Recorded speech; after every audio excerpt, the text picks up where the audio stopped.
दोस्तों ये वीडियो ज़ोमैटो से रिलेटेड है।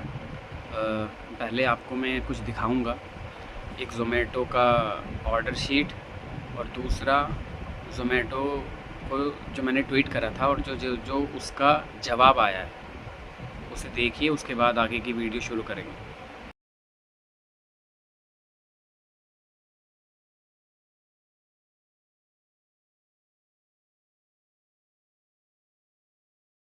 ये ज़ोमैटो का ऑर्डर है और पनीर पुलाव मंगाया था, राजमा चावल भेजा है, पराठा तो चलो दे दिया ठीक ठाक। दोस्तों आज एक ज़ोमैटो के फ्रॉड पे चर्चा करेंगे। चर्चा क्या उजागर करेंगे उसको। हमने 9 मई को रात 1:53 के आसपास एक आलू प्याज पराठा और एक पनीर पुलाव ऑर्डर किया। आधे घंटे के बाद हमारे पास जो डिलीवर हुआ सामान वो हमने लेके रख लिया और जो डिलीवरी बॉय था, गिग वर्कर, वो चला गया। अब हमने जब अपने ऑर्डर को खोल के देखा तो पनीर पुलाव की जगह हमें राजमा चावल सर्व कर रखे थे। अब जब हमने इसकी कंप्लेंट की तो कोई कंप्लेंट का रेजोल्यूशन नहीं। पहली बात तो बहुत जो एआई चैट होती है, चैटबॉट, उसके ज़रिए बात होती है, बंदा असाइन होता है, हमने उसको वीडियो बना के दे दी, लेकिन बिल्कुल कैजुअल लिया गया चीज़ों को, जैसे बहुत नॉर्मल बात है, अगर हो गया तो कोई बात नहीं। तो वो एक तो वो चीज़, और दूसरी ये कि अगर हम उस ऑर्डर को उसी वक्त खोल देते और लेने से मना कर देते तो ये जो पेनल्टी है या नुकसान है ये उस गिग वर्कर के अकाउंट से वो काट लेते। तो यानी कि यहाँ ना तो रेस्टोरेंट अपनी गलती मानने को राज़ी है और ना ज़ोमैटो इसकी ज़िम्मेदारी लेने के लिए।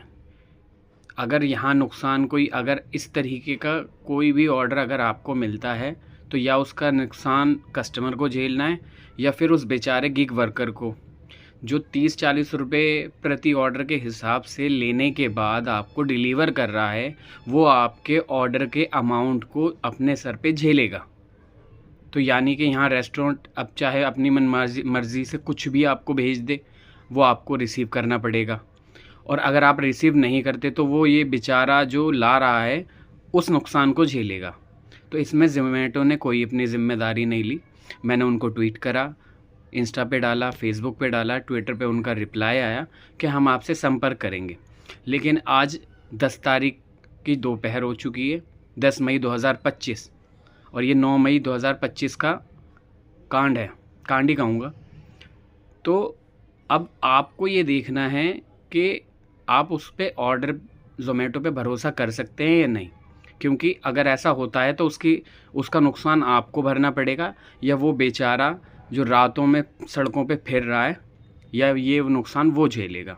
अगर आपको लगता है कि ये कंसर्न, ये जो सिचुएशन है, ये जो परेशानी है अगर जेन्युइन है, तो आप इसे ज़्यादा से ज़्यादा शेयर करें, ज़ोमैटो को टैग करें और उनका ध्यान दिलाएं, क्योंकि आप चुप हो जाएंगे या मैं चुप हो जाऊंगा तो ये और लोगों के साथ चीज़ें होती रहेंगी। हमारी करोड़ों की आबादी है और ये एक आदमी के साथ होने वाला फ्रॉड नहीं है, लगभग बहुत लोगों के साथ हो चुका होगा। तो मैं आशा करता हूँ कि आप इसको आगे से आगे ज़्यादा से ज़्यादा शेयर करेंगे। यहाँ एक बेशर्मी और जाहिर करूँगा मैं, मतलब मेरी नहीं, ज़ोमैटो की गलती होने के बाद, चाहे किसी के ज़रिए से हुई है, रेस्टोरेंट के, गिग वर्कर के, क्योंकि ज़ोमैटो तो खैर थर्ड पार्टी प्लेटफॉर्म है तो उसकी गलती नहीं है, लेकिन रेजोल्यूशन उसकी ज़िम्मेदारी है, क्योंकि पैसे वो ले रहा है, प्रॉफिट वो ले रहा है, तो ज़िम्मेदारी और जवाबदेही भी ज़ोमैटो की बनती है। ज़ोमैटो क्या करता है, ज़ोमैटो कहता है, ये कंप्लेंट का रेजोल्यूशन जो निकाला उसने, कि हम आपको 96 रुपीज़ नेक्स्ट ऑर्डर में मैनेज कर देंगे। तो यानी कि गलती की जो भुगतान है वो अगले ऑर्डर में आपको मिलेगा। जो हो गया सो अब जो आ गया वो आपको खाना पड़ेगा, आप चाहे ना खाते हों या आप कुछ भी करें। तो मैं आपसे यही अपील करूँगा कि इसे ज़्यादा से ज़्यादा शेयर करें ताकि ज़ोमैटो को अपनी गलतियों का एहसास हो।